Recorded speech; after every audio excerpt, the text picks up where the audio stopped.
Hello दोस्तों, मैं वीरेंद्र सिंह एक बार फिर स्वागत करता हूं आप सबका आपके अपने यूट्यूब चैनल फिनिशर्स पे। और आज की ये वीडियो बहुत ही स्पेशल वीडियो है, बहुत ही इंपॉर्टेंट टॉपिक है। जबरदस्त इस टॉपिक से क्वेश्चंस पूछे गए हैं एचएसएससी के द्वारा पिछले 4 से 5 साल में जितने भी एग्जाम हुए हैं इस टॉपिक से, जो कि माइक्रो प्रोसेसर्स का टॉपिक है। बहुत ही ज्यादा बार क्वेश्चंस पूछे जाते हैं। बेसिकली इस टॉपिक से क्वेश्चन पूछने के दो रीजन होते हैं। पहला रीजन होता है कि क्या उस कैंडिडेट ने प्रोसेसर्स के बारे में या कंप्यूटर के बारे में बेसिक नॉलेज ली है या नहीं ली है। कल को अगर उसे कोई जहां पे उसकी पोस्टिंग होती है, कोई भी उसको काम दिया जाता है, भले ही चाहे क्लर्क का हो चाहे पुलिस का हो, कोई भी काम हो, अगर कंप्यूटर में छोटी मोटी कोई दिक्कत आती है तो क्या उसे उसके बारे में पता है। दूसरा कि उसने पढ़ा कॉन्सेप्ट को थोड़ा सा गहराई से पढ़ा या सिर्फ ऊपर ऊपर से पढ़ा। इस टॉपिक से क्वेश्चन पूछने के दो होते हैं रीजन। तो आज के इस टॉपिक को बहुत ही ध्यान से पढ़ना। इससे क्वेश्चंस आ चुके हैं, बीच में जो कुछ मैं आपको लोगों को टर्म्स बताऊंगा तो आपको ध्यान भी आएगा। कलर के एग्जाम में, पुलिस के एग्जाम में बहुत सारे क्वेश्चंस आए। कोई प्रोग्रामिंग का टॉपिक नहीं है। बेसिकली हमारे कंप्यूटर का एक पार्ट होता है जिसको कंप्यूटर का दिमाग बोला जाता है, mind of computer, which is CPU, central processing unit. अब सीपीयू के अंदर हमारे पास जो होते हैं प्रोसेसर्स होते हैं। आप लोगों ने प्रोसेसर का नाम बहुत बार सुना होगा, और जो वर्ड है प्रोसेसर, उसके अंदर ही उसका काम छुपा हुआ है। यानी कि प्रोसेसर, कुछ प्रोसेस होती है, कुछ प्रोसेस की जाती है, कुछ काम किया जाता है। तो कम शब्दों में अगर मुझे एक लाइन में माइक्रो प्रोसेसर्स या प्रोसेसर्स के बारे में कुछ बोलना हो तो मैं ये बोल सकता हूं कि माइक्रो प्रोसेसर एक चिप होती है जो अपने आप में ही एक सीपीयू का काम करती है। अगर आपसे कोई डेफिनेशन पूछे माइक्रो प्रोसेसर की तो आप बोलना microprocessor is a chip, और indirectly we can say a complete CPU in a single chip. अब होता क्या है कि जब भी हम कोई इंस्ट्रक्शन देते हैं हमारे कंप्यूटर को, हम कुछ काम करने के लिए हमारे कंप्यूटर को बोलते हैं। वैसे हम बोलते नहीं है, बात नहीं करते हैं, हम माउस की हेल्प से या कीबोर्ड की हेल्प से कुछ भी हम हमारे कंप्यूटर में इनपुट देते हैं। With the help of CPU की मदद से हम उसमें एक इनपुट देते हैं कि भाई ये काम होना चाहिए। कंप्यूटर हमें वो काम करके हमें आउटपुट दे देता है। एक सिंपल उदाहरण लेते हैं। अगर हमें हमारे कंप्यूटर में मान लीजिए कोई डॉक्यूमेंट है जिसको हमें प्रिंट आउट निकालना है, हमारे माउस की हेल्प से हम उस डॉक्यूमेंट पे क्लिक करेंगे या प्रिंट के ऑप्शन पे क्लिक करेंगे, या कीबोर्ड की हेल्प से प्रिंट कमांड जो होती है Ctrl+P की कमांड होती है वो देंगे, जिससे हमारी प्रिंट की एक विंडो ओपन हो जाएगी। उसके बाद हम हमारा प्रिंट निकालते हैं। तो अब तक हम ये क्या करने लग रहे हैं, ये हम कर रहे हैं, हम इनपुट दे रहे हैं हमारे कंप्यूटर को। किसकी हेल्प से? सीपीयू की हेल्प से। वो इंफॉर्मेशन उसके अंदर जा रही है, इंस्ट्रक्शंस कंप्यूटर के अंदर जा रहे हैं। जब वो प्रिंट हम ओके करते हैं और जब वो प्रिंट आउट निकलता है, उसके बीच में एक प्रोसेस होती है। कंप्यूटर से प्रिंटर से निकलने तक की जो एक प्रोसेस होती है, उसके पीछे कौन काम करता है? हमारा सीपीयू काम करता है, निर्देश देने का काम करता है।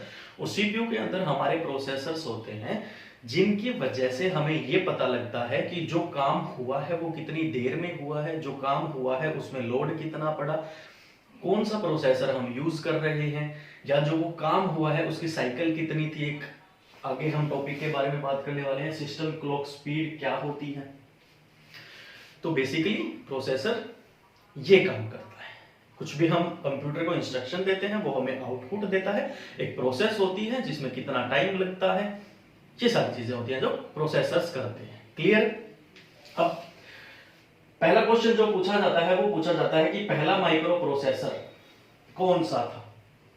तो फर्स्ट माइक्रो प्रोसेसर जो था वो इंटेल कॉर्पोरेशन के द्वारा 1971 में, नाम था उसका 4004, माइक्रो प्रोसेसर 4004। कंप्लीट नाम बोलो तो इंटेल 4004 उसका नाम था। फर्स्ट माइक्रो प्रोसेसर इंटेल 4004 जो 1971 में आया था। सबसे पहला क्वेश्चन, बेसिक क्वेश्चन जो ये पूछा जाता है हिस्ट्री से।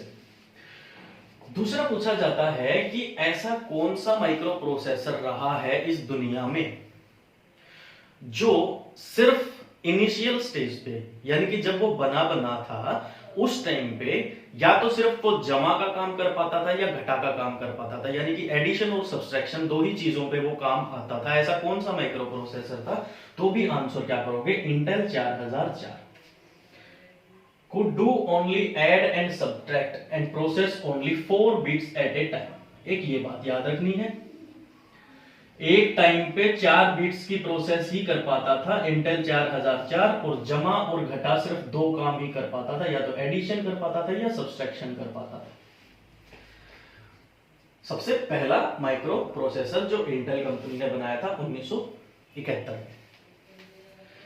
आज के टाइम पे हमारे पास 128 बिट्स तक की प्रोसेसिंग स्पीड के प्रोसेसर्स हैं।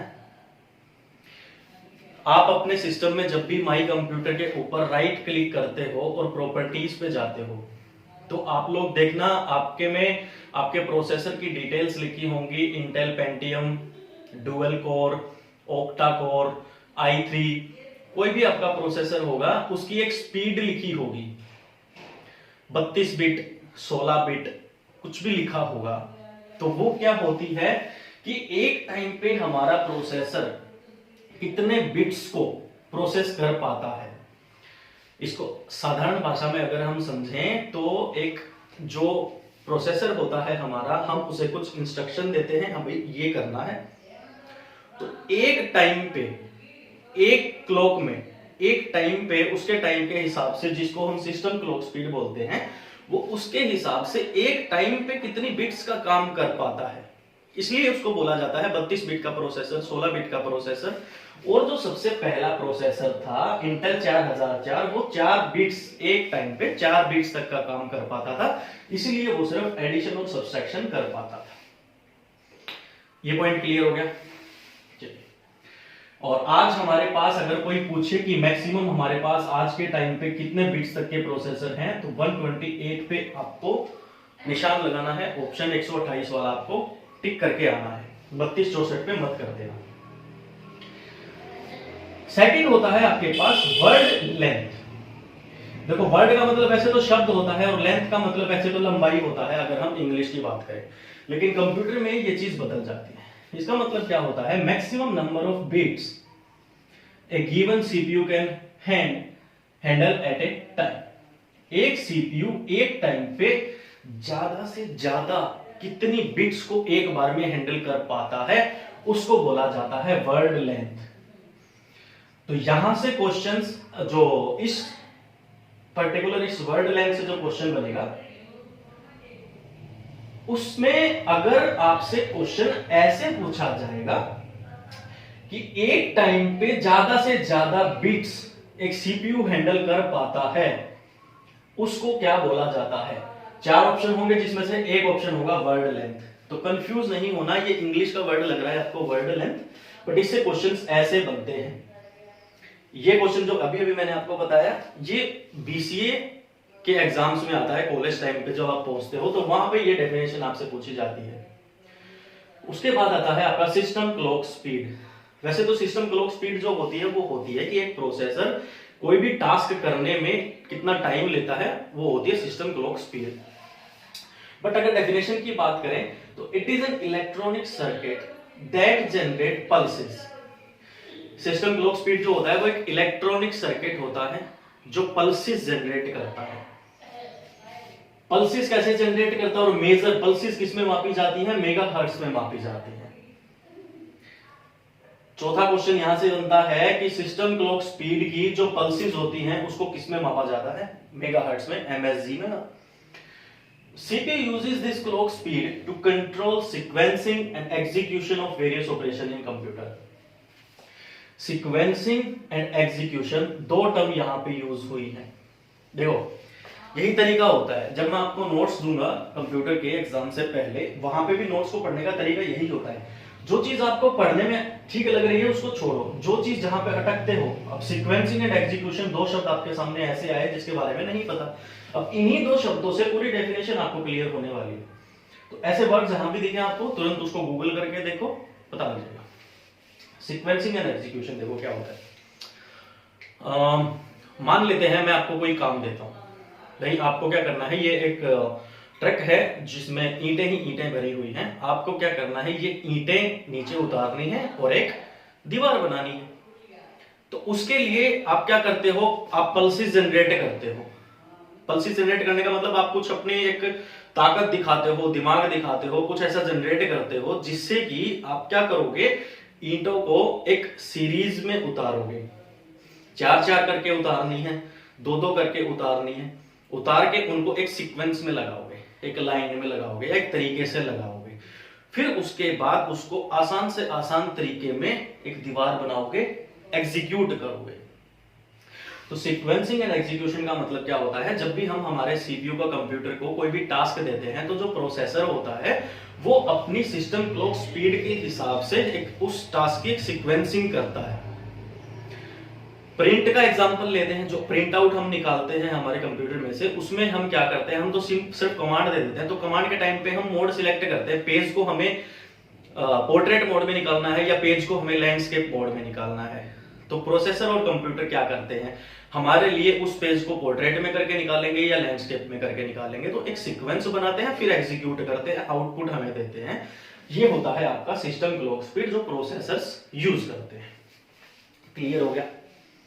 चलिए, अब मोटे मोटे तौर पे जो जिनसे क्वेश्चन पूछा जाता है वो होते हैं आपके ये 3, जिससे अभी तक ईपीआईसी से क्वेश्चन पूछा नहीं गया है। RISC, CISC, constable Haryana police के एग्जाम में और कलर की 2 शिफ्ट में, एक में आरआईएससी से पूछा गया था, एक में सीआईएससी से पूछा गया था। क्वेश्चन पूछे जा चुके हैं। तो सबसे पहले आरआईएससी की फुल फॉर्म पूछी जाती है, reduced instruction set computing. Computing या फिर कंप्यूटर भी बोल सकते हो। Reduced instruction set computing, reduced instruction set computer इसको बोल सकते हो। दूसरा क्वेश्चन इससे पूछा जाता है एग्जांपल में, स्पार्क लिख देंगे, पावर पीसी लिख देंगे। ये 2 मेन होते हैं, इनके अलावा अगर कुछ भी लिखा दिखे तो आरआईएससी नहीं होगा। वो ऐसे पूछते हैं इन 4 ऑप्शंस में से आरआईएससी का एग्जांपल कौन सा, आरआईएससी प्रोसेसर का एग्जांपल कौन सा है, तो या तो स्पार्क या पावर पीसी होगा। तीसरा क्वेश्चन आरआईएससी से जो पूछा जाता है वो पूछा जाता है कि आरआईएससी के पास जो रजिस्टर्स होते हैं वो कितने से कितने के बीच में होते हैं। तो 32 से 36 के बीच में रजिस्टर्स जो होते हैं वो आरआईएससी के पास होते हैं।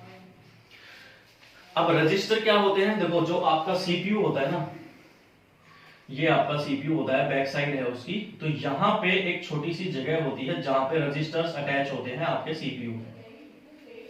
बेसिकली इनका काम क्या होता है कि जब भी हम कोई इनपुट डाल रहे होते हैं, हमारी प्रोसेसिंग वो हो रही होती है, तो जो डाटा होता है उसकी इंफॉर्मेशन जहां पे सीपीयू में जाके सेव होती है एग्जीक्यूट होने के लिए, वहां पे उन चीजों को बोला जाता है रजिस्टर्स। ठीक है, तो RISC reduced instruction set computing एक ऐसा माइक्रो प्रोसेसर है जो 32 से 36 रजिस्टर्स का यूज करता है कोई भी प्रोसेस करने के लिए, और थोड़ी सी स्लो प्रोसेस करता है, थोड़ा सा टाइम ज्यादा लेता है काम करने में।